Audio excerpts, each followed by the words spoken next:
Yeah, yeah. Wah. Gang, gang, gang, gang, gang, gang. What's that, what's that, what's that? Gang, gang, gang, gang, gang. Yeah, I got lots of guala. I be getting dollars. Sonning all these boys like Luke, I am your father. I feel like Darth Vader, laughing at these haters. You ain't getting money, well, bye-bye, I'll see you later. Diamonds in my chain, they got a bunch of different flavors. When I come outside, I swear I cannot see. Hey, what's up, guys? It's your boy Hudson here. How you guys doing? And it's your other boy, Schlem Nasty, here with you on our, what is this, the third podcast? Third podcast. Well, actually, you didn't even upload the third podcast with Branson. Shit, yeah, so this is the This is the third for the Spotify, but it's originally the fourth. I've been without the podcast for two episodes now because I'm not the favorite brother. So I'm not the favorite brother. Don't let him fool you. He's been in his room coding some website or something. Who knows? But yeah, we'll get into anyway, that. it's good that you're back, though. I mean, shit. Yeah, we have a really packed full event today. Not event, but podcast. And a lot to talk about.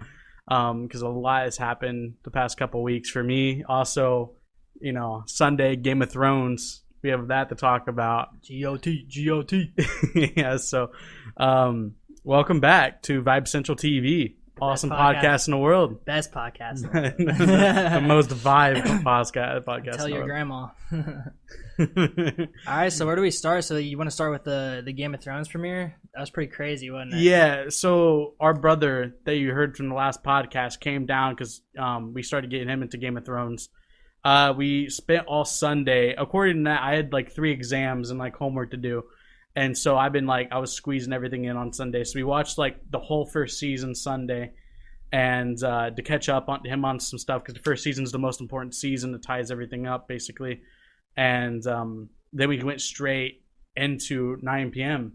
Speaking of catching people up, did you know on HULU, they actually have sections where you can go and like look at like clips throughout the series. Yeah, and it has like the biggest betrayals, like the rivalries and like the death scenes and stuff. Dude, they have like you can literally watch. I was telling Branson, I'm like, bro, like we could have just caught you up by watching like those clips. Yeah, it was hard to tell them what all happened because honestly, you don't think there's not many episodes in the seasons.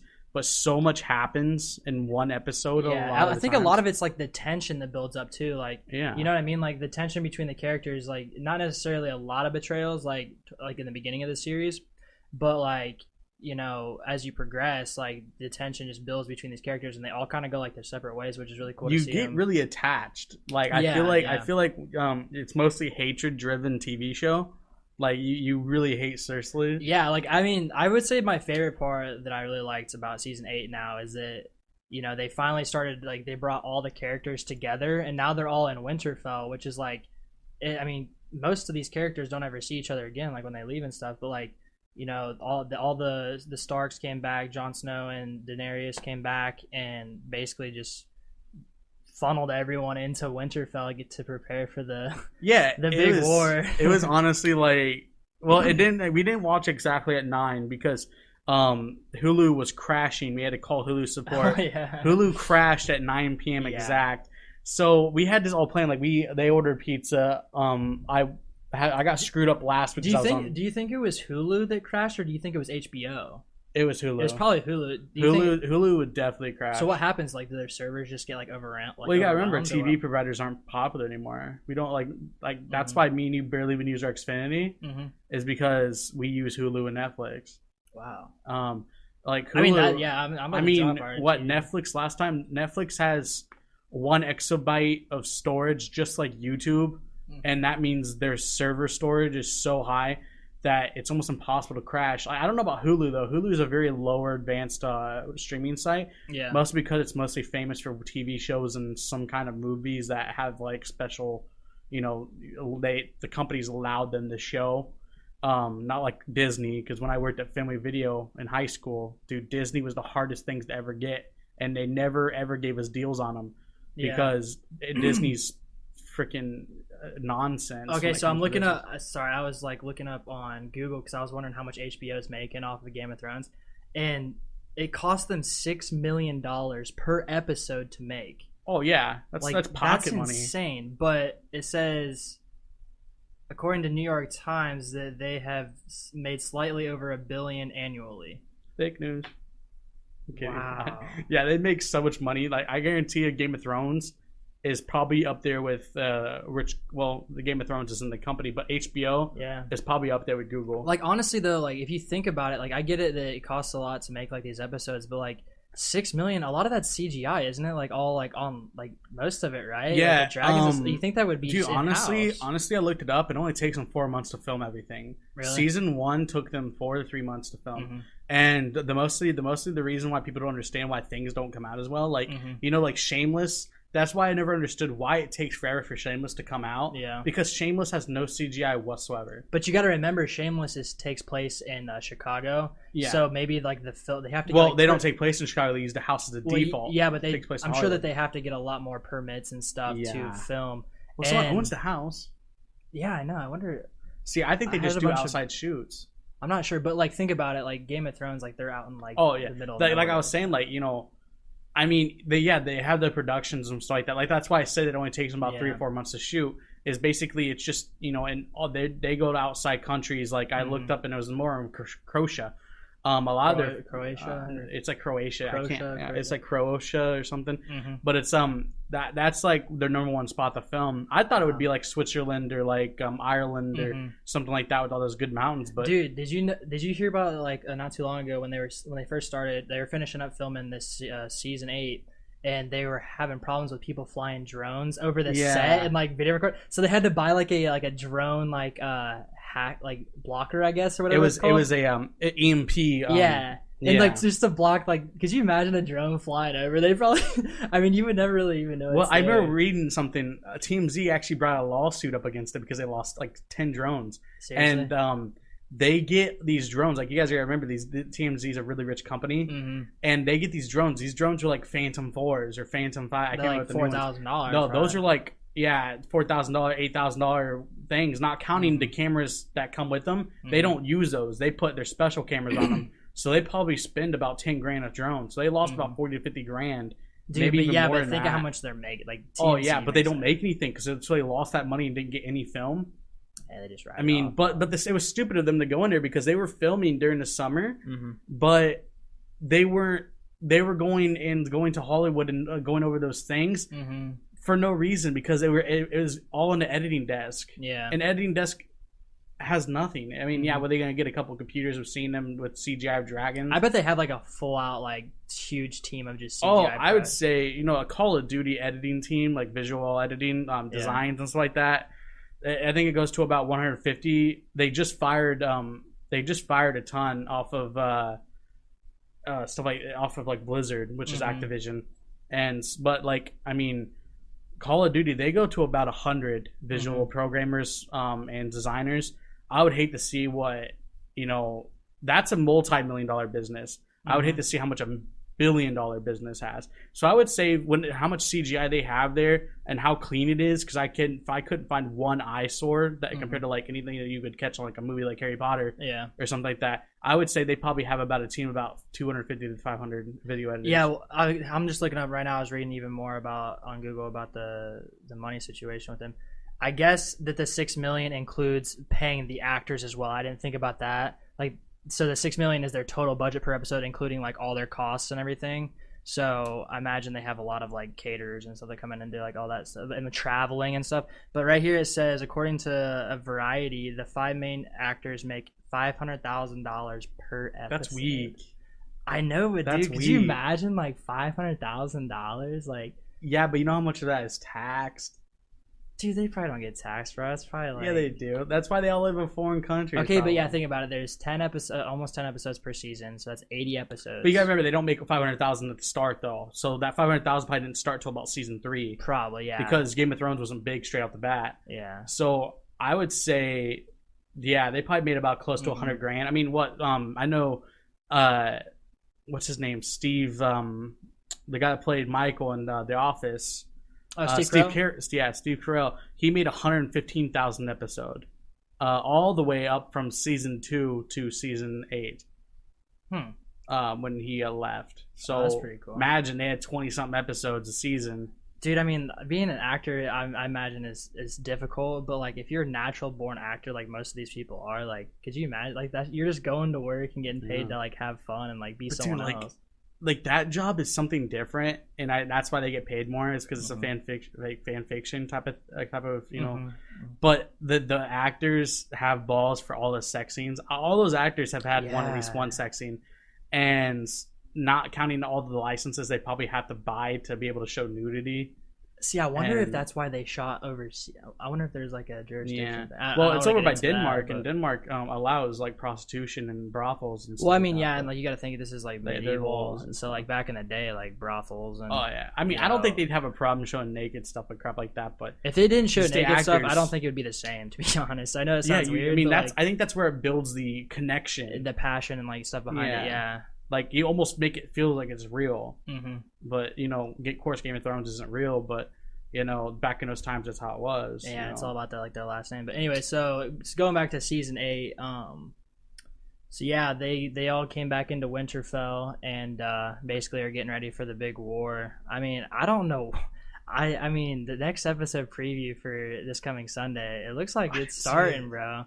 Oh, you didn't see it? No, don't. Oh yeah, by the way, I forgot to mention this. This episode is called "Where's the Juul?" This is the only segment that we're going to talk about is Game of Thrones right now because we wanted to. Kind of elaborate, and also there's spoilers, by the way. So if you are listening, you haven't seen Game of Thrones season 8, there's spoilers.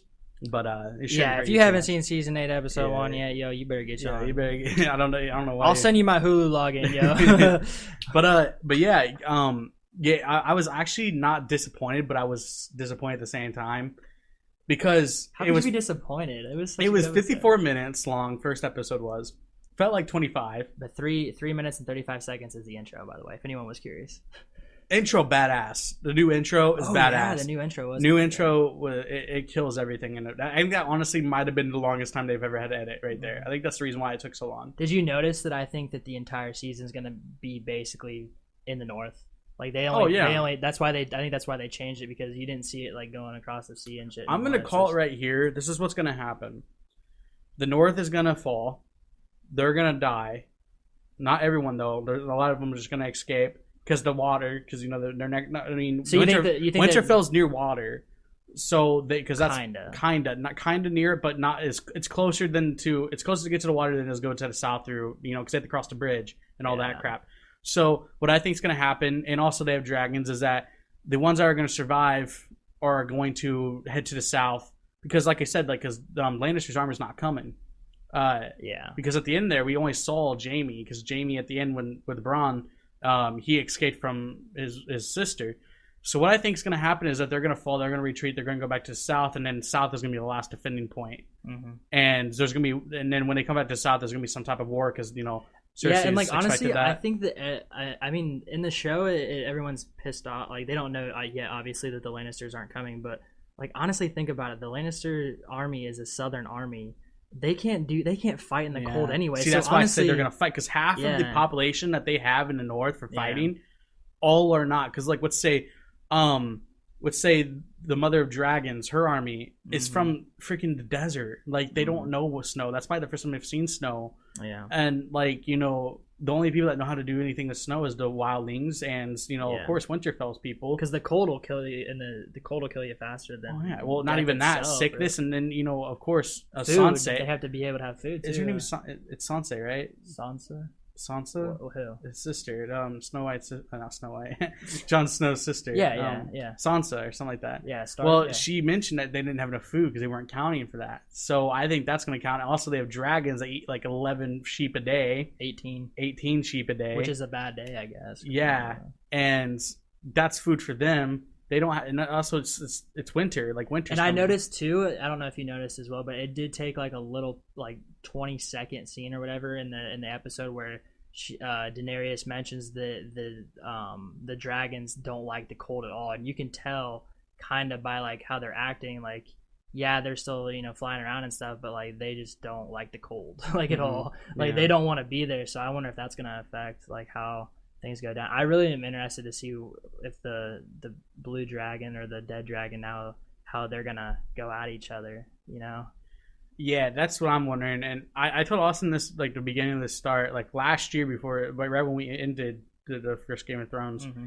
was Bronn is gonna be the turning point of the whole thing, and that's why he's in season one so much. Mm-hmm.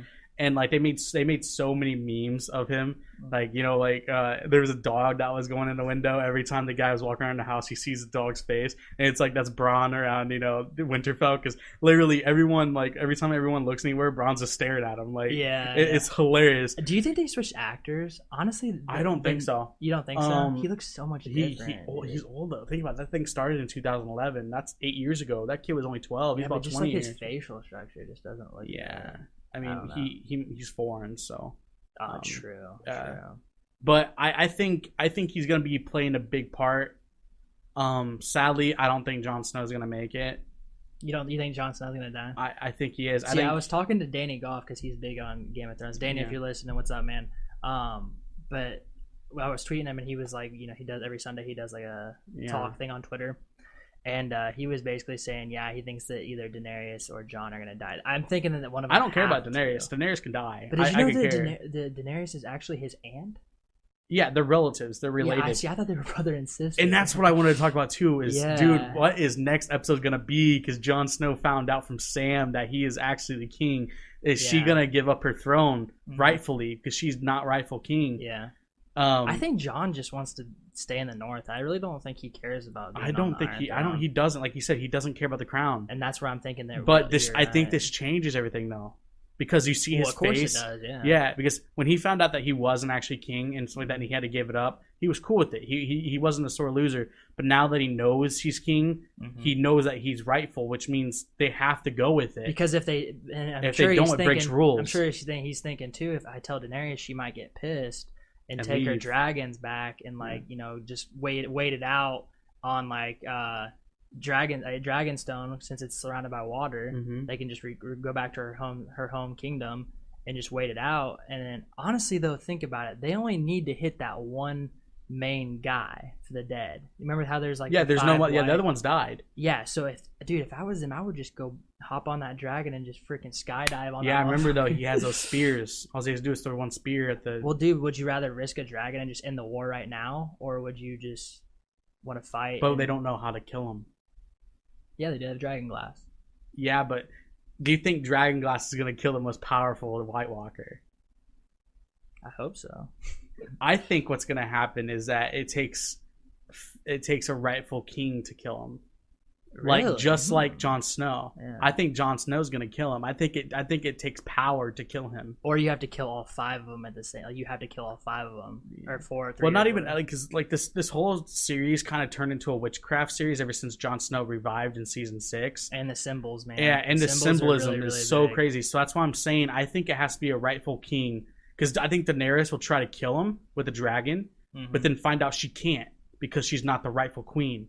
Yeah, that's like the biggest thing that's going to be interesting to watch is like, I mean, most of these characters like Jon Snow and the Lannisters and like all the big knights and kings and stuff know how to fight wars, and they've done it for hundreds of years or thousands of years, whatever.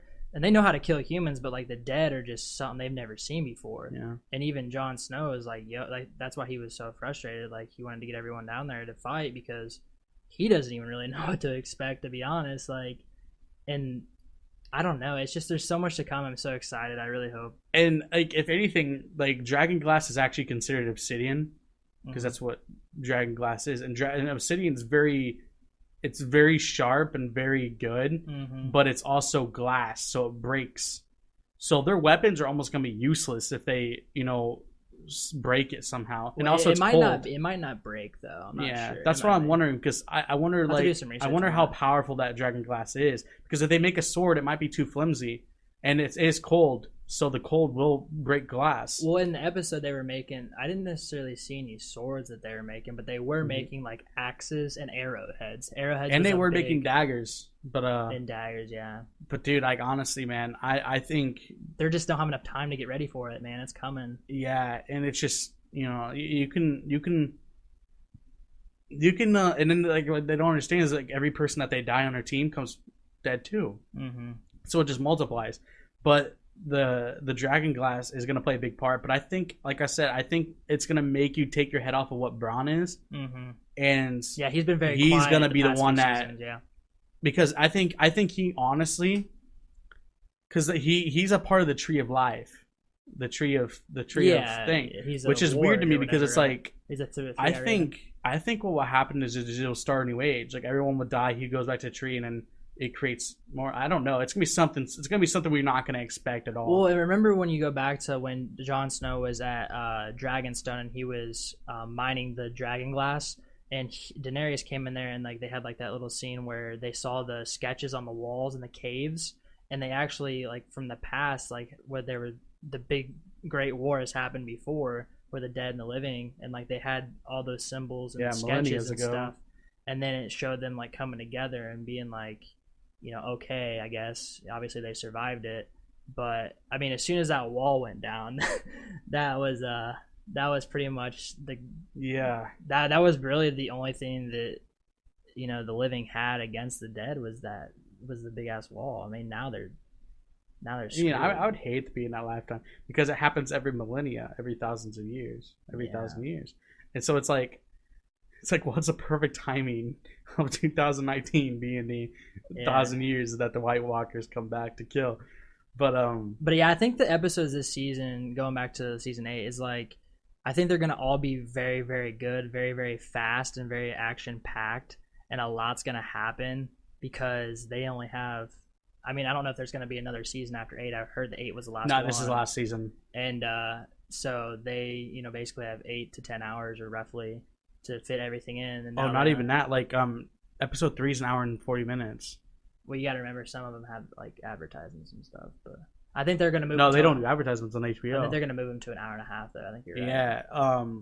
But honestly, like, it's gonna change so drastic. I think it's gonna end so much different than what any of us think. Yeah. Is it based off of like a series of books or books? Yeah. Okay, so the books are out. The books have been out for a long time. So people already know what's gonna happen, right? Well, you know, not every books in the movies are the same. Oh, I need to check out the books. I didn't know they had books out. Oh, Spark noted. I'm not gonna spoil it for myself. Like I said, I imagine. Sorry to interrupt you. I imagine that it's not gonna be very close to the books.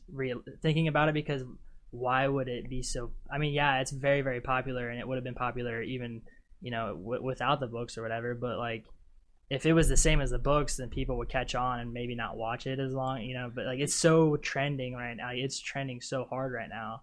And like, what season 1 came out in what, like 2011? Yeah, so like I was not even thinking about Game of Thrones, and I think it took about 3 or 4 seasons before Game of Thrones even really caught on. We didn't even. Well, what happened? How we started watching Game of Thrones is like, I moved here exactly a year almost from 2 weeks. I've been here for 50 weeks now. Yeah. So when I came here, we were like, me and you tried to have brother time, which was really weird. Brother time. And yeah, we tried to hang out with each other more. Yeah, we wanted to watch Netflix series or something. We were like trying to find a TV series, and I was like, you know, I heard Game of Thrones is pretty dope. I heard it was pretty dope. So we sat down one night. I think we ordered pizza, and we watched it, and we just got hooked. Yeah. And then we didn't know, we got lost, and we didn't know like a lot of things, and then we found out that at the end of every video episode, like the first season, after we were done with the first season, we found out that after every episode, it comes with a kind of like a conclusion. Like the directors get together and they explain like what happened, and we had no idea that existed until. It helped so much. It helped us so much. So if you guys ever need help like watching those episodes, just wait to the end. There's about 5 minutes of a segment that'll teach you everything. Definitely watch the end. That's for sure. The names are the hardest to remember. Like, I'm bad with the names. That's why. Yeah, Cersei's. You got. It's just I mean, it's just the way they're pronounced. I can't pronounce words like that, like Sansa or something, or Cersei's or Sansa. Yeah. It's just, I mean, I'm good with mythology and crap like that, but dude, that stuff is just difficult for me. So I'm just good at Facer. I just call him like Jon Snow's older sister, or like, you know, something like that. But yeah, it's gonna be dope, and I'm excited for Sunday, which is in 5 days. So it's gonna be changing. And so what do you think is gonna happen to Cersei, the queen? See, what I think what's gonna happen is when they find out that the North can't handle it, and next episode they're gonna find out that they don't have enough food. She's definitely gonna die. And, I think she's definitely gonna get knocked off. And you know, our redhead dude, Wildling, he's still up in the north. He's way behind. And you know, the White Walkers are already halfway between the Wall and North and Winterfell. So, they're already through the wall. So those guys need to catch up. So next episode is gonna be them trying to catch up to be them before the White Walkers get to them. because they don't know the White Walkers are coming like to that fast. Yeah, because they don't know that the wall really broke. Do you think that it's kind of? I mean, thinking like battle like strategically, like I don't know what you think, but like bringing everyone to the central location of Winterfell seems kind of stupid for me because you're basically bringing everyone into one centralized location. You think that they would spread them out and attack from like behind, like let them get ahead, and then attack them from behind. I think that's what's going to happen. Yeah, I need to take some notes from Lord of the Rings because I don't know, the White Walkers can't see anything or whatever. But the bad thing is a lot of the people that they do have in there. Sadly, Jon Snow isn't going to get with it, but they have to use children and women. So a majority of those people they do have are weak.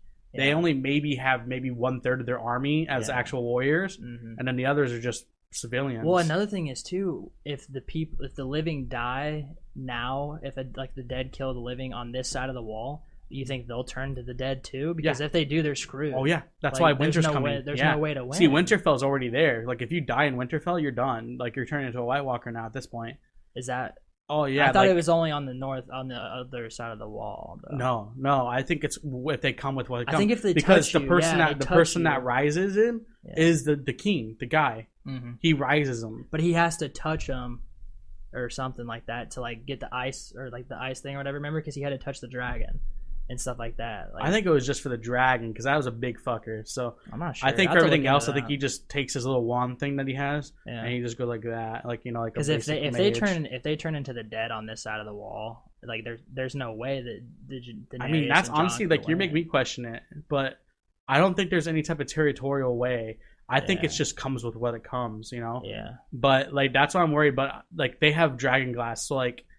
That it changes everything. That's true, yeah. I mean, Dragon Glass changes everything. That's the only way they're ever going to win. But like what you said, like, maybe they'll attack from different angles or whatever. But that's the thing, like maybe it's going to be a powerful battle. I think it's just going to be a head-on collision, and they're just going to go all out because that's the only way I think they're going to win is if they trap. They need a trap. They need traps like fire traps or something. Because remember, they can't swim. Mm-hmm. So what they need to do is the dead are stupid as well, and they don't like fire. They're very stupid. So I would leave their ass all the way to the sea, bro, and just literally just wash them all in the back, attack them from the back, and push them into the sea. That's game over, bro. Yeah, but they're so vicious. Yeah, but that's their weakness because they desire like killing people so bad that they like. In that one scene when Jon Snow goes back with the wildlings to get them, and they had that battle. Remember, they were running out. The dead were running out into the water and like basically almost drowning themselves. Like, and then they stopped eventually. But I mean, I don't know. It's gonna be interesting to see. Anyway, we definitely want to hear from if anyone's listening. If you guys have any theories, man, just hit us up on the because I love talking about this stuff. Because I mean, I don't know everything about it, but I've watched the series. I've been trying to watch the series over. Dude, Austin's watched the series like 3 times. I've only seen it once. Yeah. But, like I'm one of those people that just observe so much that I can only watch it once. But honestly, like every time I've watched it, I'm not kidding. Like I have a pretty good attention span when I'm watching it, but I always catch on to something new every. It's like Harry Potter, man. I've watched Harry Potter like 20 times, and I know every secret of Harry Potter. Mm-hmm. Which is I'm really surprised I didn't catch on that Daenerys and Jon weren't brother and sister. I don't know why I was thinking that. I found that out around season. I'm glad that Danny Goff for correcting me on that one. I appreciate that because I was really the Anne thing I didn't know. I thought they were more like brother or sister or something like that. But I knew they were from the same father. Yeah, because they're both a Targaryen. The Targaryen. Father, yeah. But I didn't expect because actually the mom, she thought it was actually Ned's son, bastard son. But it was actually the mom's. Well, remember he was in love with the blonde haired lady. Which but it wasn't hers. Remember, it wasn't his. It was actually his wife's. Yeah. Because remember, it was like your mom and the king mated, the Mad King. Yeah, it's something like that. It was really messed up. I mean, the whole series when it comes to brother and sister, and I mean that's pretty normal for them, I guess. And I also do want to mention Cersei's little remark about self-respect, not self-respect, but like it was tweeted in like praise by like all the women in like the world because it was saying something like it was something stupid. I'll have to find the quote, but Cersei's is like the definition of women ain't shit. Like, but like it was like back in those days women ate like that thing because dude she was like because she sold herself basically to that Iron Island guy. The uncle. Oh, Yeah. to get the ships. But I actually heard she was already pregnant. I thought she was too. With Yeah. Lannister. Yeah, with Jaime's son. I don't think it was Jamie. I think it was someone else. I'm not sure. I'm not sure, but I know she's pregnant. What do you think is going to happen between Jaime and Cersei now? Because Jaime, at the end of episode 1, Jaime arrived in Winterfell, which was really, really interesting. That was probably one of my top favorite points at the end. If you guys were wondering, is like they ended it perfectly because he took off his cloak and then Bronn was looking right because he thought Bronn was expecting it. Bronn was bringing him too. See, that's what I'm saying. Like, I think Bronn's gonna fool the White Walkers because right now the White Walker guy can read Bronn's mind. I think Bronn's gonna be the one that sets a trap on them. I don't think he can read Bronn's mind. I think he can. No, I don't think he can because he knows that Bronn can like look in the eyes and like basically watch what they're doing, but he can't get inside the Three-Eyed Raven's head. Yeah, but Three-Eyed Raven, because I think, but I think, honestly, dude, I can't wait for the fighting scene because it's going to be the greatest war. I have to watch the trailer for the next episode in a little bit, and dude, it looks like it's about to go down, and I think it's going to last probably 3 or 4 episodes at least. I don't know. I hope the ending to this is first war is gonna be next episode, and that's why I'm telling you it's gonna be an hour and a half. I've been waiting forever to watch this. I've been dying. I don't think it's the ending's gonna be in the south. It's gonna be at King's Landing, but it's making me wonder because the Iron Island dude with all the ships. He's gonna do something so stupid. Can't remember his name. It's their It's his uncle. It's their uncle. Yeah, their last name. I'm trying to think of their last name. It's something. I can't remember. I'll have to look it up real quick. That's gonna bug me. It's on the tip of my tongue. But yeah, while you're doing that, I guess we could kind of slip topics on that. We don't really have much to talk about other than Game of Thrones season 8, but next week we will. It's definitely gonna be really crazy, and we're really excited about it. But yeah, I mean, so moving on. Like I said, I gotta look this up, bro. I know. Greyjoy. Yeah. Okay, So their name was Greyjoy. Dang, okay, sweet. I had to get it. I just watched it the other day, so. But yeah, moving on to the segment of where's the Juul? Yeah, so Juul. I mean, I don't think I know anyone that doesn't or hasn't owned a Juul. You see, I got my first Juul at your Fright Night. That weekend. Yeah, that weekend. It was the end of October. I got my first one because I remember I went and spent $50 on it. And if you take a Juul to a party, you might as well not expect to have it at the end of the night. I've lost probably 5 or 6. Someone says, "Oh, can I hit that?" And then that's it. You won't see it the rest of the night. I'm not that friendly, so like I'm not anymore, dude. After I bought me a skin for mine, like last semester, and I took it I just got the skin and I put it on. It was the coolest skin ever. I was so happy to spend $7 on it on Amazon, and I wrapped that thing nice and precise. It was like a money skin. It looked really cool. Yeah, I remember that. And I'm not kidding you. Within an hour and a half, I started drinking. It was like a Thursday or Friday or something. It literally disappeared in an hour and a half.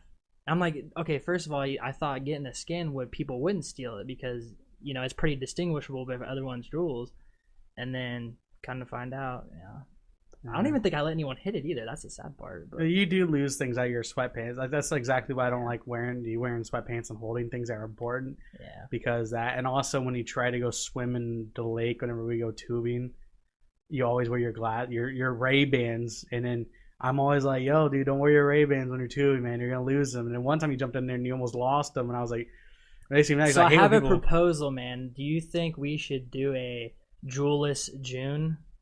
No. Segment? Nah. You don't think you can go a whole month without a Juul? I'm not as addicted to nicotine as I used to be, but like Juulless June, let's do it. We're gonna do it. We're gonna go the whole month of June without smoking the Juul, and hopefully by the end of the month we're weaned off of it. We have to do it, man. This is a bad habit. Well, it's a bad. It's habit. Expensive too. Like even Speedway gives you the $2 off coupon every now and then, but. Still $15. I mean, you go through.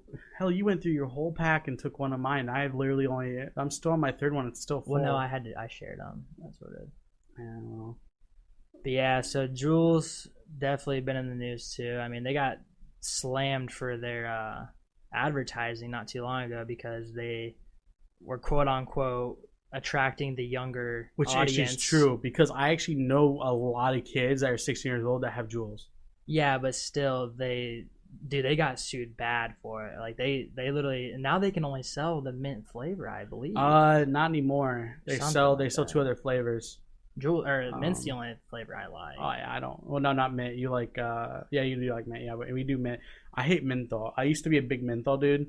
We should take a poll on social media and see what's everyone's favorite flavor. I'm curious because I mean I don't know anyone that likes the mocha besides Branson. Ew. And the traditional tobacco one that tastes like you're smoking. That's leaf. if you're desperate. That's Yeah. a desperate Juul pod. And then they got like the cucumber watermelon flavor. That one which makes is, you want to puke. You got that one time, I almost puked. They don't even make that one anymore. I don't think mango. No, it used to be all right. Mango sucks now. I like the fruit. I used to like the fruit. The fruit's sore on your throat. Yeah, I hate the red one. The red that was the gives me a bad thing headache. about the fruit one. But yeah, we named it "Where's the Juul" because we always lose our Juuls. Well, Austin does. I've only lost like maybe 2. Austin's lost maybe 10 easily, and I'm always the one that has to go find it easily. Yeah. But yeah, it's like when we go to parties, man. Like that's a rule, guys. If you go to parties, don't take people's Juuls, man. That's a rule. That's that. I mean, if it was like a Views back in the day, you can go buy another Views for $10. Juul's Yeah. 50, dude. 50. Yeah, we should probably add a disclaimer. We are not supporting anyone underage smoking Juul. Please smoke responsibly. Yeah, You have to be 18. I mean, that's not our responsibility. 18 plus, yo. You 16-year-olds, get rid of the Juul. Yeah, I mean, honestly, It's if a you're bad under, habit. honestly, like, I think vaping's out of style now.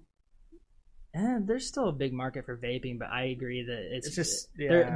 our society's going towards more of a discreet, like a discreet smoking. Like you see how like the Juul is very socially acceptable. Dude, honestly, I think it's just the dab pins that are out now. Like marijuana, ever since everything's switching over. Yeah, to ever THC, since like yeah. THC is becoming like legal everywhere, it's just like it's becoming the most popular. Yeah, and now they can just put the juice. Literally, Juul can hop on that down the road if they want to. Yeah, I and mean, just look, start like making THC Juul pods. doesn't have to make because if you go down the street to a freaking vape shop, any vape shop you go to, they sell Juul pod like different flavors. Mhm. Like I know one gas station down the street that sells like Baja Blast flavored ones. I know the smoke shop sells them. Yeah, like, and 20 it's past 4 crazy. or They 4. taste just. It's like my friend has one, and she let me hit it, and it tasted just like an actual premium Juul, like Mhm. Juul flavor.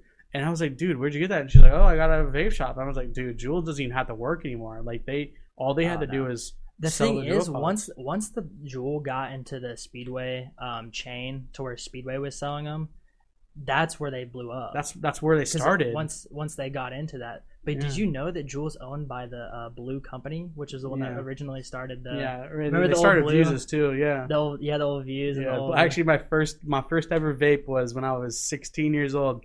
I had my friend go in there because he looked like he was 18, yeah. and he would go in there and he got me my first blue. It was blue raspberry. It was the blue raspberry flavor, Yeah. and it wasn't bad. But dude, those blue things were so hard in your throat because that was when vaping wasn't really regulated. So like they didn't know how to really make good premium juice. Yeah. So like it all like burnt your throat or like popped or whatever.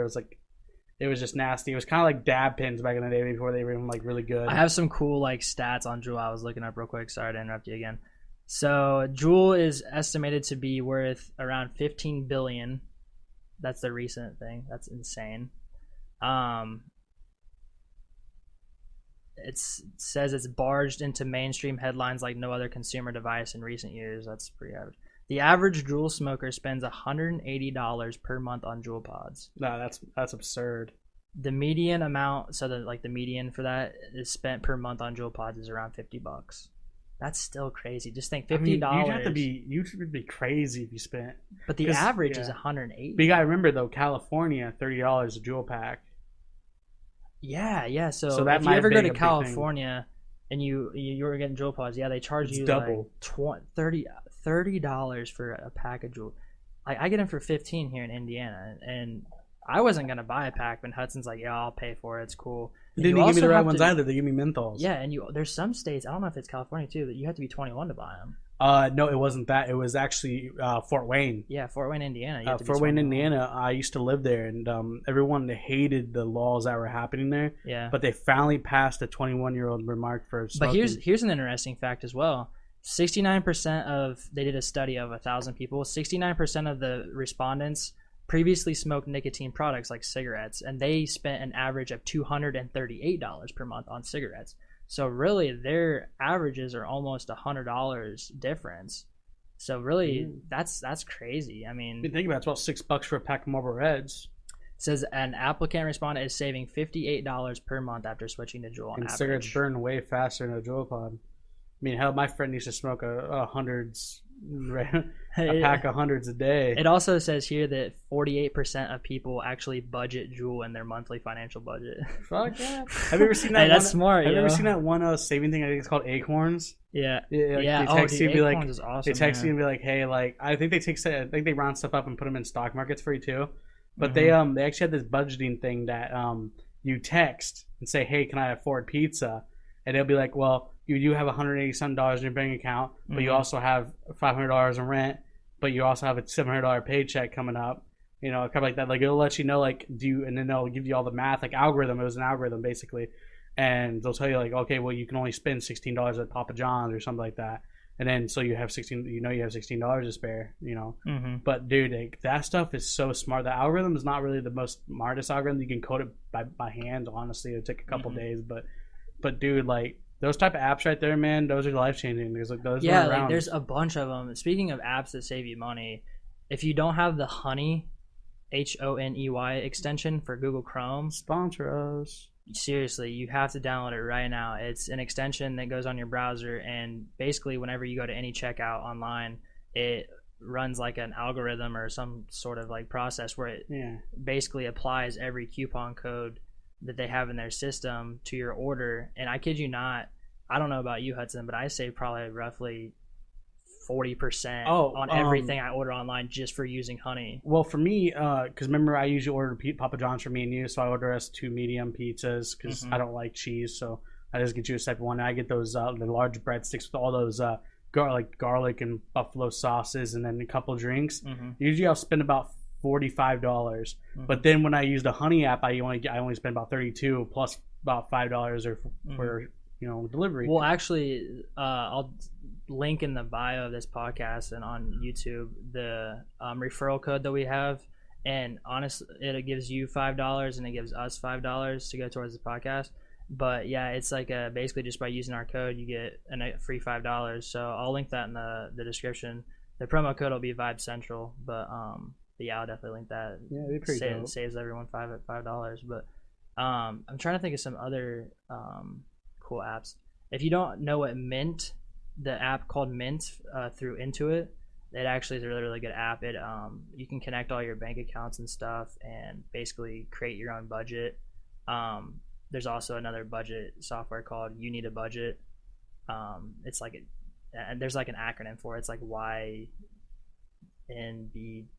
or YNABT or something like that. You need a budget. Yeah, I've been on a really big path on telling people to deactivate ad block because ad blocker, people don't understand, is actually considered illegal. Like if you actually download it, you can actually get arrested. I didn't know because that is almost very, very against the law of a lot of people's terms of service. Yeah. When you go to a site, you have to agree to its term of service. So if you purchase something on there, you agreed, or if you're looking on there, then you have to agree when you buy those things to not have certain things.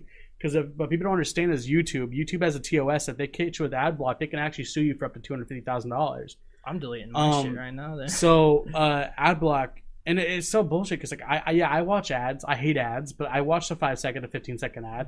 But it gives those people money. That's how people. That's how people make their money. Yeah. And like respectfully, like if you watch someone like let's say for example like Vanos Gaming, Markiplier, PewDiePie, or whatsoever, like any type of smaller FaZe Clan or whatever you guys watch, or like Tfue off of like Fortnite. Those people don't make crap off of YouTube. Those people mostly just make their money off of sponsorships or Kolony lines. And most of it is through sponsors because even their ad, like their monetization, like their channel and stuff, they make pennies on the dollars. Like most of them don't even monetize their content anymore because like they don't get anything back from it. Like, okay, Vanos Game, for instance, has 23 million subscribers. He averages about 2 to 4 million views a video. He I think one time he mentioned in one of his videos, maybe about a year back, that he only made $40 off of a 4 million view video. Yeah, and that's honestly, and how much time he takes to make those videos. They're about 10 to 12 minutes, but how much cuts and editing and stuff like that's kind of a shame, because YouTube used to be a platform for people to grow and stuff like that. I mean, the reason why YouTube doesn't succeed anymore is because the people that use ad block and don't help people make money, because it takes, and YouTube's already saturated. So. And a lot of people like abuse the TOS in terms of service. So YouTube is cracking down so hard. That's why their TOS honestly, is shit now, because people's ruined it, and it's screwing their algorithms up. It is, dude. That's awful. Why. So like people's demonetization is it's not YouTube's fault. It is the viewer's fault. Yeah, because they're doing hashtag stuffing where they'll put like a bunch of different hashtags. They also do keyword stuffing where they'll literally just put a bunch of keywords in the description just so they think that they can outsmart Google. And they even put you in games. You can even categorize your games. But the thing is, it's like people make so much fun of YouTube, and YouTube tries so hard to please everyone. But it came to the point that they can't do anything anymore, and people are still complaining about it. And like YouTube is is owned by Google, and Google has one of the most fantastic and most developed algorithm ever created in this planet Earth. Google, man. It is the most creative algorithm, and people disrespect it because they like to cut corners because of a guy named that Adblock. And that Adblock honestly has done more harm for internet than anything, because it, number one, shuts businesses down because they can't afford to run them, because no one watches their ads on their film. And number two is YouTube can get exact algorithms. They can't feed the algorithm, and that's why Coca-Cola, Pepsi, all those big companies left the advertising on YouTube. They don't advertise on YouTube. They used to pay big money to people to advertise, but now they don't. Is because people that used AdBlock ruined everything, because it's basically like a VPN for your but did you know the AdBlock doesn't work on Facebook? It doesn't work on Facebook because which is where everyone, if you're running a business, should be running your ads is on Facebook and Instagram. I'm going to do a long video. But the good thing about Facebook is that they don't have an external coming in for advertising. Facebook advertises directly inside their algorithm. That's what they do there. But they can do that because they aren't YouTube. Because YouTube is they don't have their own advertising in there, and people pay on an outside source to advertise. So I mean, if Google did more of an integrated inside, that would have to change their whole algorithm. Yeah, but the algorithm that's been created over 12 years now. Yeah, and Google's got their stuff figured out, obviously, but like they update their algorithm every like 2 or 3 years, right? I'm pretty sure I saw Google's been using the same algorithm since 2000. Well, they do updates though, where they fix patches and stuff though. Oh yeah, they do basic updates. That's different though. That's software development. I mean, we're talking about in-depth programming. Like we're talking about like the programmers, software engineers. We're talking about those people like that work really hard in the YouTube community, but they can't do anything because people misuse it and complain. Because, if someone's sitting on Twitter complaining that they ain't making money on YouTube, but then they have ad block on the top left, they're the ones that are the most hypocritical people in the world. Yeah, because we're switching over into I feel like we're switching into an age where content is all that matters now. Like if your content isn't good content and you're not putting in effort for it, like you're not gonna get anywhere, because content's becoming king again. And back in the day, you could clickbait and do all the fun stuff. Yeah. Well, no, that's now. Back in the day, you didn't even have to clickbait, because everyone nowadays, YouTube has become so strong that people have their own viewer watch. Like they don't watch someone random nowadays. I don't personally. I go watch someone I've been watching for years. I don't go on there to be like, oh yeah, today I'm gonna go support a smaller viewer. That I don't do that. I admit it. I don't go watch smaller people because their content isn't as developed as bigger people. And I know a lot of people give people like how you see the YouTubers with like Lamborghinis in the background and like Ferraris and stuff. A lot of people give them a lot of hate, and honestly, it is kind of it's very shady what they're doing. But Ty Lopez, actually, that's how he started, and they actually confronted him about it one day, and they said, hey, like, why are you like basically clickbaiting with a Lamborghini or doing all these like nice videos and like basically persuading these young kids that they can get rich off of like doing nothing? And he's like, honestly, that wasn't my intention at all. He said, I was just trying to appeal to that audience, and it happened to be cars and nice things that appealed to that generation, which he is totally right. Like that's the foundation of advertising and marketing and becoming, finding your target audience. And he still receives hate till this day, but he's not very happy about how he started, and he admits it. Like it was, not the best way to do it. But now you have like all these other guys I see that just have all these Lambos and shit. Yeah. Please don't click on those ads. That I people. know of. Like, one dude that you're I know not gonna of, make $1 million in 20 minutes. Like I'm telling you that right now. One like, dude that I know of that I've seen a lot of ads on now is a guy that has like has a webcam and he has his car. He's in a garage with his desk. He's like, this guy made $10,000 in 1 month, and I'm like, dude, like, and then I was actually. Have you watched his channel? He actually is like the opposite. He like is mocking. Like he does ads to like mock these people. But like it bothers me because it's like because people don't realize. People don't understand. Like, do they not sit back and say, I'm not gonna watch this ad because I've seen millions of them before? But what happens is they click on them, and then that's where they screw up because now that you clicked on their ad, all they have to do is retarget you. They have you in they're in their pixel and their data now. So like, once you give them your email address and get their free guide, if you want me to be completely honest with you, I think it's becoming so saturated on YouTube. Like advertising is advertising to an extent, to the point that it's gonna burn everyone out. That's what the like Gary Vee said. And it's gonna make a full circle because like history always repeats itself. So what's gonna happen is that we're gonna virtually like get tired of seeing advertising to the point that it's not going to be as effective. And then what's going to happen is hand-on-hand, face-to-face contact advertising is going to be the best advertising around. Well, and everything, sorry to interrupt you, everything is switching to voice now as we go higher into technology with Alexa, and basically we're going to be in 10 years, we're not really going to be looking at Facebook or, having phones. We're going to have, like the contacts, and it's all going to be like through voice, because you'll just be able to talk to Alexa, which is going to be your personal assistant. It'll be in your car, in your house, in your bathroom. It'll be everywhere, because the fastest way to communicate, and like you said, history repeats itself, is through voice. And we started with the radio, a long 200 or 300 years ago, probably, or whatever. Oh, radio? No, the radio wasn't invented until about the... Well, that was like the first big thing. Well, it was telegraphing. Yeah, so like the voice was the radio, and now we have podcasts and Alexa, and like people are trying to save time and not have to think as much. And by having Alexa or someone like a personal assistant like Siri and stuff like that. I mean, Google already Google's AI team basically said by 2029 we're going to be overrun by AI. Not over. See, that's the thing. That's what. Because it's statistic facts. Because in 2029, it's 49% of our jobs in the United States are going to be AI. Would you say overran, or would you say optimized? Like we're gonna have. See, that's why I was saying, like, when the statistics don't lie when they see it already growing. Right now, 15% of the jobs in the United States are already AI. Like, let's say cash registers at McDonald's. Which isn't always bad. It isn't always bad because we're becoming more efficient and more clean. But what people understand is that these AIs give off radiation, just like your phone. Your phone gives off radiation. Okay. What people don't understand is that this is actually going to cause more of a health problem than any other type of problem. And then, let's say for me, when I was growing up, Dad always told me not to play video games in the dark. I never listened. But now look at me. I can't even look at a screen without my glasses. Yeah, that has nothing to do with AI. That has a lot to do with it. Okay. The screens actually, because when the more we use screens, the more our eyes are looking at pixels than real life situations. Yeah.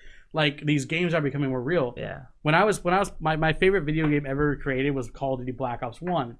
Graphics were crap, but then Call of Duty Black Ops 2 came out. Graphics were perfect at that time. Weren't too real, weren't too fake, beautiful. Nowadays, I can't even enjoy a game because it's too real. I remember when Madden was in my Madden 17 or 18 or whatever. Whenever they did that huge jump, and it became too realistic, and it couldn't play. People were getting nauseous. And, sick you from can't play it because it's and that's how the world's gonna be. Is because it's gonna get too real and it's gonna get too AI that we are not even gonna be able to handle it. Well, then we'll just jump into VR. Well, that's gonna be even worse because we're living. You think so though? Yeah, I think personally, when it comes to AI, I think it's gonna. You remember Ready Player One? We watched that. Yeah. Not many people. It's gonna be more slums. There's gonna be more people that are gonna be too lazy. So you think the AI and virtual reality is gonna be bad for us? I think too much if you don't handle it. Like just like what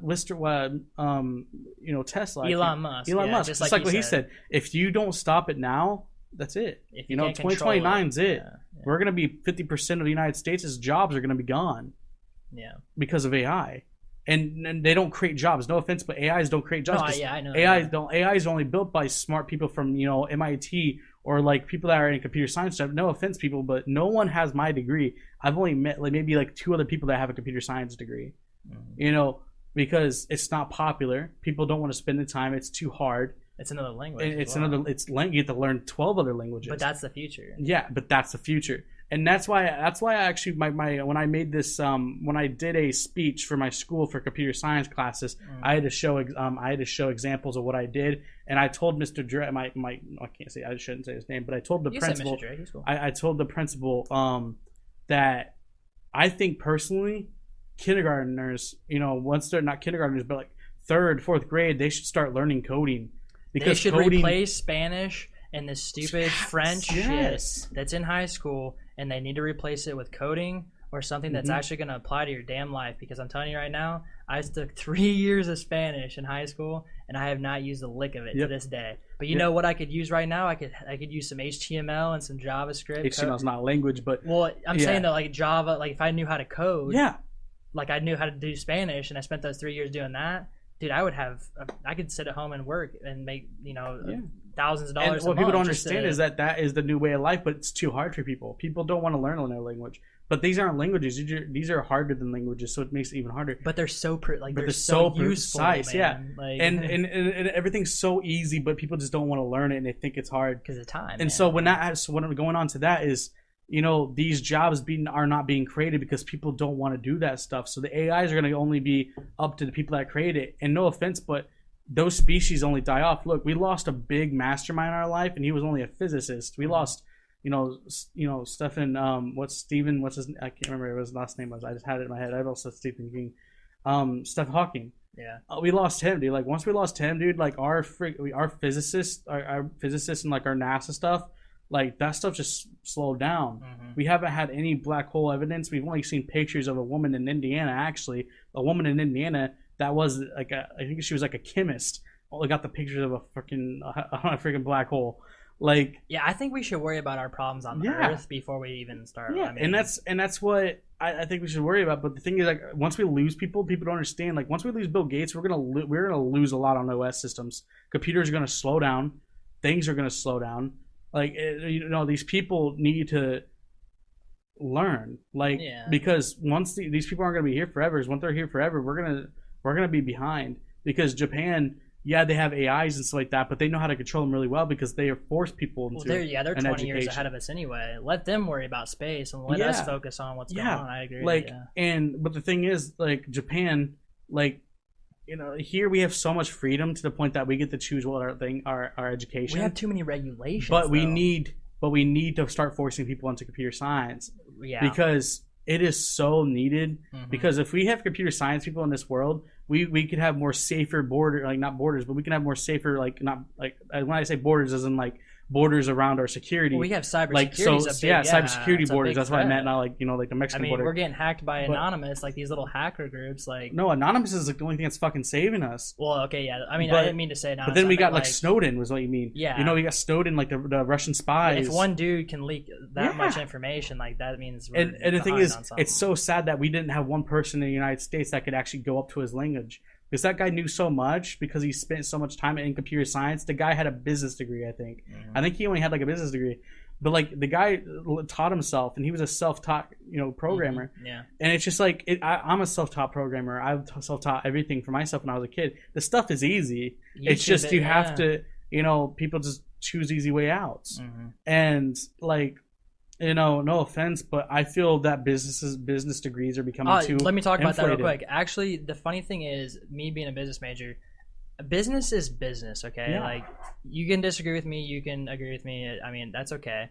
But the way I look at it is, business has been the same throughout every generation, days, you know, since barter, back in the old days, like even going back to Game of Thrones, like it's traded, the bartering system, it's all barter. Like, business is business. You buy high, or buy low, sell high. You know, supply and demand.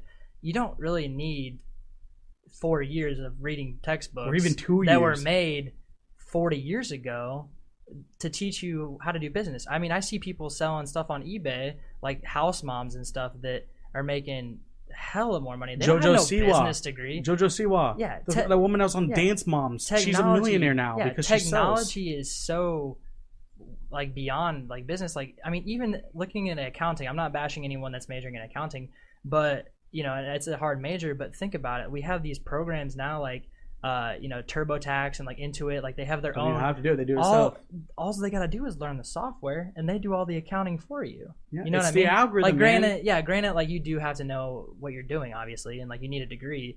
But if someone took a 19 or 20-year-old kid straight out of high school and taught him 6 or 7 months of just straight Intuit or like these programs, the dude could run better accounting than maybe some of these older people. You know what I mean? Just like this, I think Bill Gates is the smartest man ever to walk this earth because of the things that he's done. But he is such a douche when it comes to teaching people. Yeah, like I feel like instead of him, you know, he runs a foundation called the Bill Gates Foundation, you know, that gives kids computers over overseas and stuff like that. But I think we shouldn't, like you said, I think we should focus on ourselves because we could focus on them, but that's a third world country that we shouldn't really even be in. You know, I think that he should honestly start running classes, you know, get a university, hands-on teach people what he knows, because that guy has not told a lick of what he knows, because if there was, there'd be another OS system. Well, and the sad part is like going to these third world countries, like we're building all like these schools and stuff over there, which I think is awesome. Like whoever goes out there does that, it's awesome. Like if you go across seas and do volunteer work, that's awesome. I was gonna do it a few years ago. I didn't get the chance to go, but you know, but we have these governments coming in and trying to like, you know, oh, they just like India just, well, not India, someone just got internet. Was it Africa or something? It's India. Yeah, India. They just now got internet, like, which is why which is huge for them. Yeah. But think about it. These people can't even get fresh water.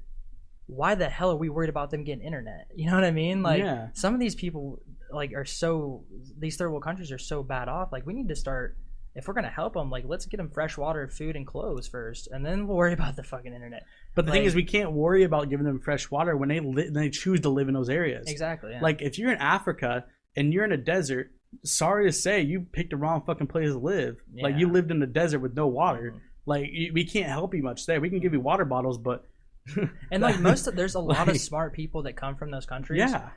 But unfortunately, a lot of like you know, terrorist groups and like cults and stuff like that have like kind of tainted the whole growth and technology, you know, spectrum for those countries. But like, it's not our fault. I mean, look at the like, Mesopotamians. Look at the Mesopotamians, the first people to ever create sewer systems. Like, of course, we want to help them as much as possible. They're smart, but it's just we can only help them so much to the point.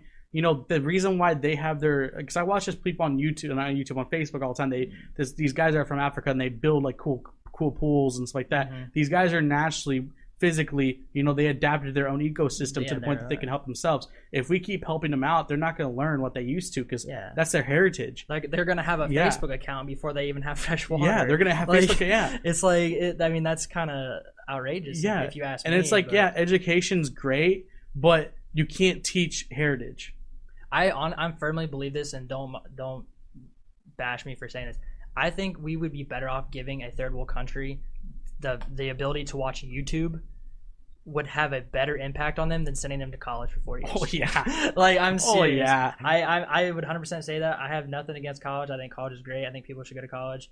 I don't think it's needed. I don't think it's necessary in this world anymore. It's a lot of money, and I mean, I know you said you learned a lot off YouTube. I mean, you're self-taught. And all the stuff I've learned the past, you know, year or two is just YouTube. I mean, realistically, if you find a good YouTube channel, which there's thousands of them out there, they'll teach you in 6 minutes how to do something. Exactly what I want to mention here too is I was telling Austin this the other day. My computer science degree is so important that I can become a criminal justice. I can become a cop. I can become an FBI. I can become a border agent. I can become almost anything. I can actually become a registered nurse with training. I could go into med school with a computer science degree. Yeah, like that's the cool thing about computer science. Yeah, it's like it's because it's so important that it touches everything. Every business I work for, every company I've worked for so far in my life, you know, they all have IT departments. I mean, not every company I've worked for has had a marketing department, or not everyone's had like a human resources department. If they did, it was very small. But they've all had a very strong IT department. And every company I've worked for. And the thing I want to get into is that what people don't understand is computer science people, they have a very good knowledge base of critical thinking. So for me, I don't think of things like, you know, how to sell to people or whatsoever. I think of easy ways to get around it because it's critical thinking.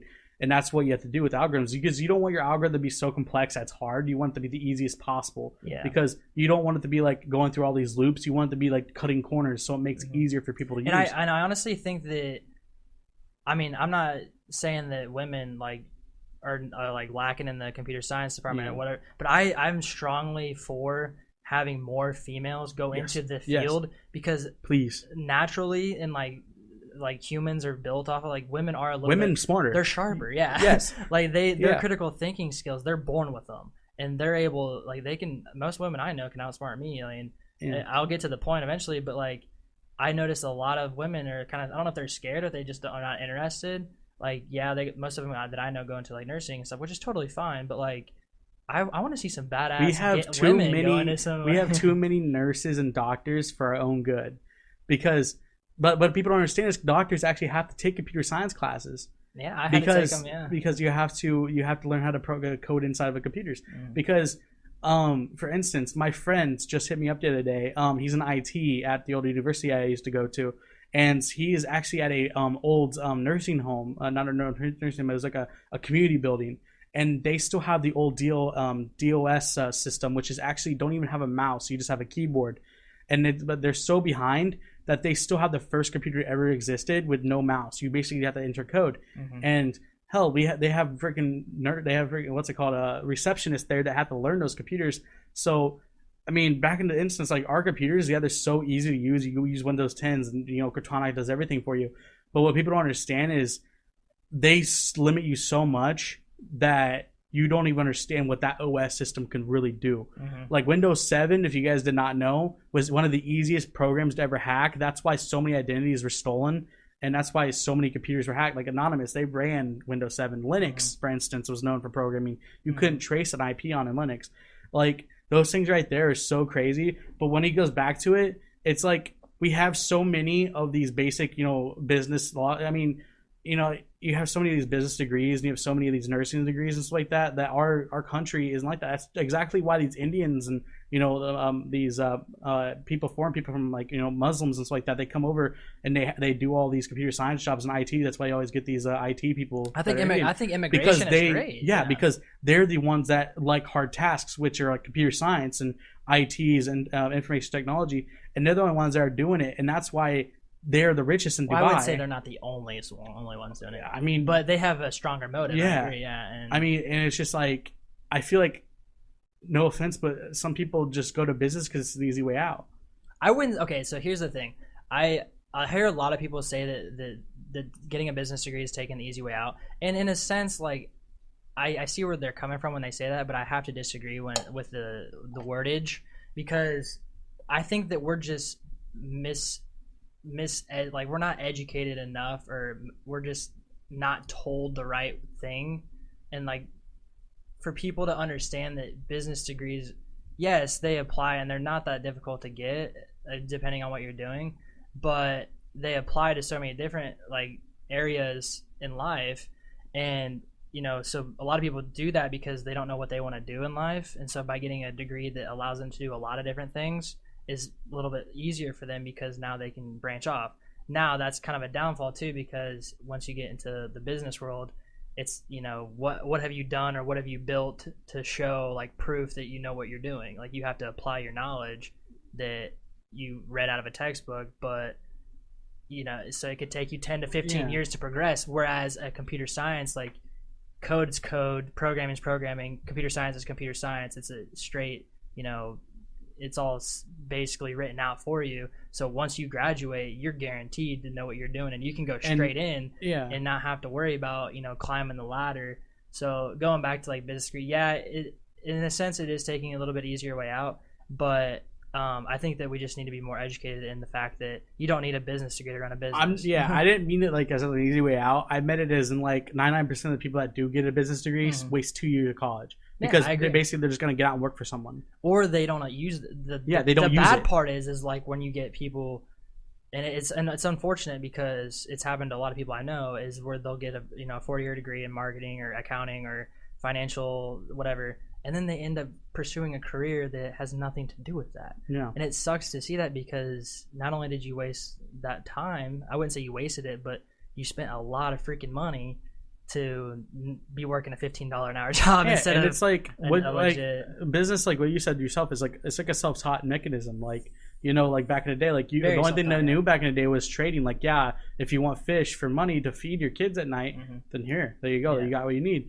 Yeah. But like, you know, when it comes to that, it's just like it's like today's world. Like, if you can go watch Wolf of Wall Street and learn more in that hour and a half than you would in 2 years of college. Yeah. Like, I mean, because if you that's the thing, like if you know how to make money, that's all you need is the knowledge. Because even if you don't have a penny in your pocket, if you know how to make money, like, and you can do it and you've showed it and you can prove it, just repeat the process. And then I mean that's what Warren Buffett said. I mean, instead of going 2 years in college for business, go get your certifications and waste your 2 years instead of business. Go to like get 19 computer science, because you learn in those 2 years of computer science, you learn how to code, you learn how to use stuff, you know how to make algorithms. Yeah, get applied. And it makes you smarter and it helps you critical thinking. That it actually will help your business stronger, because for number one, you know how to code a website. You can use your website for your business, and number two, you already know how to make algorithms, so you know how the way things work and when minds work when it comes to business. You know the process, and you know all the processes, because it's like computer science, the IT department of computer science, it goes associates, which is you're considered an IT,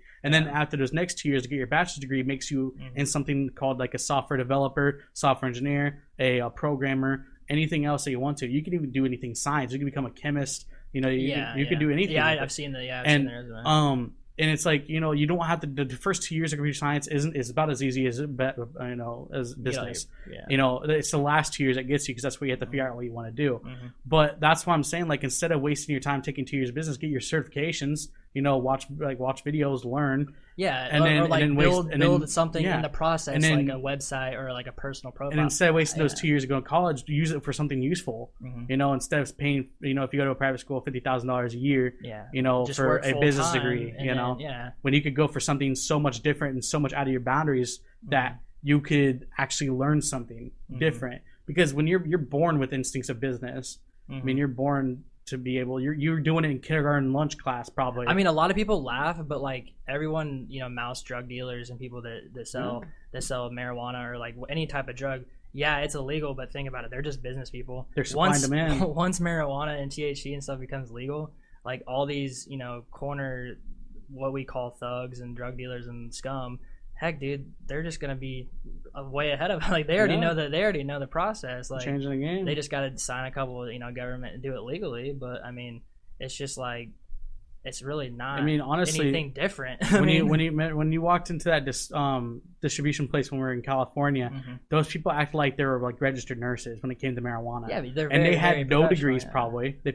had no degrees. They just knew the substance for so long. Yeah, it's been around forever. Honestly, they didn't even have to go for 4 years of college to learn about medical. They don't need a chemist or anything, you know, like that. Those people walked in there and they're like, yeah, we'll satisfy your needs. You're our customer now. They're acting like more like doctors than the doctors themselves that went 4 to 8 years in college. Yeah, there's actually there are doctors that study like I don't know what it's called. It's the first classes were in Michigan State University. It was herbology. Yeah, it was a study of herbs like marijuana and you know all that stuff like that. Basically every drug that we know to this day is coming from a plant. Like even cocaine and stuff like that. It's like crazy. It's all, I mean, any street drug that you know of, most. Oh, those guys are chemists too, man. They have to mix strains and stuff like that. Oh yeah, that ties in. And if you don't do it right, it can hurt. The sad part is like people like bash them, but they're actually smarter than a lot of people think. Because not only do you have to know the chemistry behind it, you have to know the agriculture behind it, and you have to know the physical science behind it, as well as like the creativity. You have to create new things. So you're almost like an engineer, chemist, or like agriculture. I mean, they're mixing a lot of well-rounded people let's together. Look at farmers, for instance. Farmers people are more smarter than people that are actually in labs,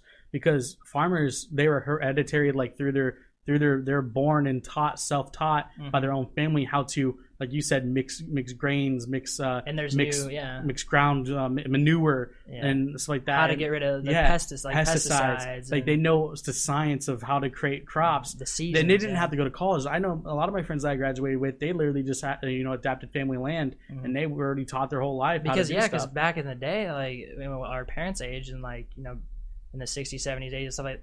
You had to be very wealthy to go to college. Like that was a very big privilege from where we're from, and a lot of people they never had the chance to do it and never even thought about it. They just went into the factories and back when the car business was booming and stuff, like they Like getting GM. a skilled trade is still not out of style to this day. Oh, it's actually more in demand. Welders, electricians, yeah, even plumbers, dude. I mean, plumbers, make about $175 an hour. I mean, Branson just got that job at working for the garbage. trash, $18 garbage an hour. Yeah, I mean, he's got government benefits and everything, $18 an hour, and you're picking up trash, but hey, it is Mailman, what it is. Yeah. for instance, retire after 25 years.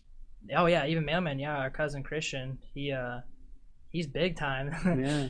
If you're listening, Christian, dude, CEO here in 10 years, bro. I see you. But yeah, overall, man, like, just don't waste your college. Like, honestly, like I mean, yeah, it's hard. If you don't have the money and you're not, Yeah. if you're not 100% into it for the entire time, you're not gonna find college to be very helpful. And because like, and you it's if a you lot of money. don't go to college if you don't want to challenge yourself. Exactly. Because that's the next step in life is challenging yourself, see if you can do it. And the biggest thing for me, like speaking real quick about my college experience, I did a lot of this stuff, and my favorite part of like my college experience so far is like just trying different things. Like I took a history of rock and roll class, and like I took a tourism and geography class, just random stuff that I had. I'm taking a philosophy class. It really helped guide me to like where I'm at today, like going into business and stuff. And I've learned that there was a lot of things that I thought I liked that I didn't like, and there was a lot of things that I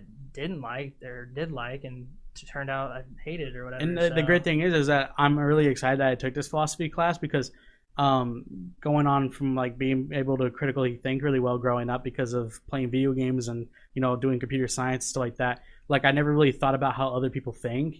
And that's where I'm kind of glad I took philosophy, because I didn't think of philosophy would be like that. Philosophy's cool, isn't it? Philosophy makes you think of how other human minds think.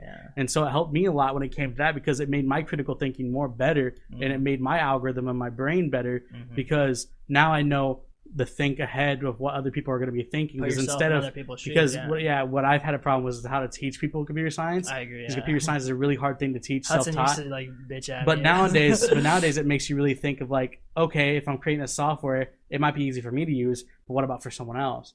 True. Like, That's true. I didn't think about that. Yeah, so it's like, for me, it makes me think about the average user. So like, if I'm thinking about 40 to 50 years old people that they don't know that stuff, and that's so you gotta make an app friendly. That's when your marketing. And comes that's where Facebook messed up in the beginning, and that's where MySpace messed up in the beginning, is because MySpace was terrible. Their Facebook algorithms were based bad. off of like what Mark Zuckerberg was good at, or like for instance what the Twitter CEO was at. They were basically like, they made their algorithm based on what they thought, because an algorithm is your brain. It's your thoughts put into a cycle. And some people can't read that. And if you don't make an algorithm for other people, then you're doomed. That's why YouTube's is so good, because YouTube's algorithm is actually only from 18 to 35 years old. That's their algorithm age. Like 13-year-olds are thinking like 18-year-olds now. Our ages are developing, and how our dad's 50 years old. He's a king of Facebook. Like, I mean, you don't have to be in those ages to run. It's just Facebook transitioned, and these sites like YouTube transitioned these young minds into great matters. That's why their marketing, their target audience changed. It's because they made our social media and all these apps and all these YouTube and stuff like that made the younger audience smarter. Because back in the day, I would have never thought half this stuff. But now you got these kids that know how to use Apple iPhones when they're 6 years old, and I mean, I'm sure our kids are going to be born out of the womb. Well, I'm forcing. I told myself I'm forcing my kids to code, because it's honestly, it's going to suck for them, but it's honestly though it's worth it, because it's such a demand right now, because people are so scared, and it's hard telling where things are going to be once we have kids. Because people are so worried about global warming and climate change right now, but we should be worried about damn AI taking over. Well, and the cool thing is like right now we're at the peak of our like internet social. That's what Gary Vee believes, and I think that he's a very intelligent man, and he says, hey, this is the time, this is our peak. We are at a full scale when it comes to internet and social media, and this is the era of content. He said this is the time to push out as much content, try new things. Like we started this podcast, like just do different things, try new things, push out as much content as you want. If you want to inspire someone, go do it.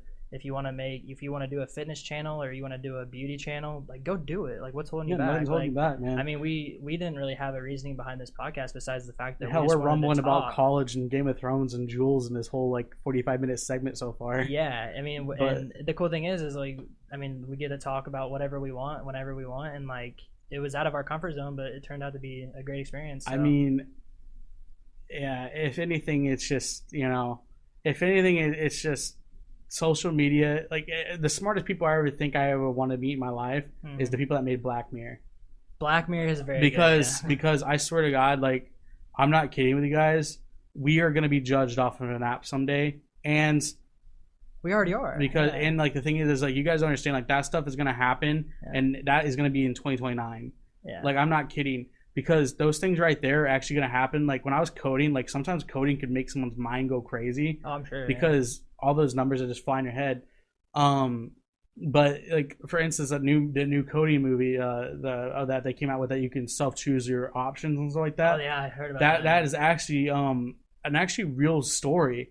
Not a real story, but like a real like actual book that you could read. It's actually about a man that had so many algorithms in his life that he felt like he wasn't making his own choices. He felt like that the algorithms that were in his head was making choices for him, and it was actually a computer science guy that drove himself crazy. And it was actually he was Russian, but it was actually really crazy. Like it's scary, but that stuff's gonna happen, man. People don't understand it. Like we're gonna get so real that like that one TV, remember that guy in the show, and they had, like drugged him, or like he was in a dream, but he was actually dead, and he was visualizing these nightmares. Like it's gonna get to that point that things are going to get so real that they're going to make us see what we want to see. And that's a good thing, because it's going to be making decisions like that we're already. It's going to anticipate our future actions. Oh yeah, like. So, but I mean, I think that like the next podcast for sure, we should definitely dig deeper into it. I want to do like a technology podcast next time, talk a little bit more about social media, because I know you know a lot about growing on YouTube, and basically maybe you can offer some advice to the listeners on like how to get started and just some quick tips and tricks. I mean, and we can talk about some Elon Musk stuff and some crazy space stuff too. That'd be fun. Oh yeah. Last thing before we do end it is boycott Activision and Blizzard, because they're so crooked. Like boycott Call of Duty in general. Because Blizzard, you started a movement, boy. I'm being serious, because I actually am not buying any more Call of Duties ever until they fix this issue. Blizzard in January fired over 150 programmers in their office. There's over 150 jobs lost. And then you want to explain to them who Blizzard is? Just in case Blizzard is a company that made World of Warcraft, Diablo, Hearthstone, StarCraft. They also own this company called Activision, which basically promotes like Call of Duty games from Treyarch and Infinity Ward and Sledgehammer. They're just gaming. Yeah, it's a publishing. They're publishers, and so basically their office is in L.A. And they fired 150 well-known actually well-known people, and they fired one of the head of COOs. Why? I don't know, for some reason. I don't know why. There's got to be a reason. No, there's no reason. This is why I want to boycott it. And then they hired another CEO and gave him a $15 million bonus after they fired 150,000 people. Maybe he was a better CEO. This guy was known for terrible things, like really bad projects. Well, look at Jeff Bezos. But overall, they should not fired 150 people and give this guy a raise. Yeah, so because Blizzard, if you're listening, F you. Activision, you suck. And then you still go and create shitty games, aka Battle of Azeroth is shit expansion pack for World of Warcraft. So yeah, but I'm ready for Destiny to make a comeback. Where's Destiny at? Oh yeah, but real quick, my theory on that. I actually had a really good conversation with this one kid when I was hanging out with my friends this weekend.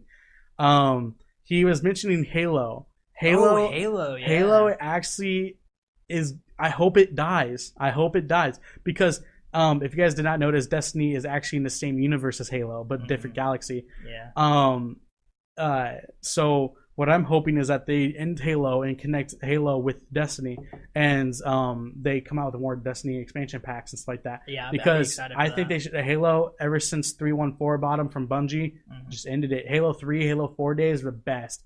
Then, well, Halo 4 was made by 313, but by 314, but it just the shit company, man, they ruined it. But then I think Halo is gonna end soon, and Destiny is on a rise. Destiny 2 was a failure, but I think they'll fix it up. But yeah, we'll definitely see that coming. If if it does. And I really hope Destiny comes out with something new. I really enjoyed their first version, but I think it's time to wrap it up now. We're a little over an hour, so I just want to remind you guys, we did post the first part of the California trip video on our YouTube channel, and I'm finishing up part 2 right now with Hudson.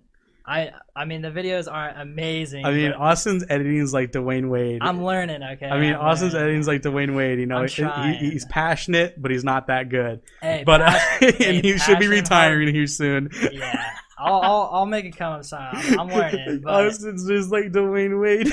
But yeah, so maybe Hudson will redo the video down the road. But I think it's a really, really good video. I'm proud of it. I spent a lot of time on it, and I want to make sure it was cool. But yeah, I mean, definitely check out part 1 and part 2 of our California trip. Hudson and I had a blast down there. And it's posted on the VibeCentralTV YouTube channel. But yeah, I think that's it. Thanks for listening, and I guess we'll see you next week. See you guys later. It's been VibeCentralTV. Sign out.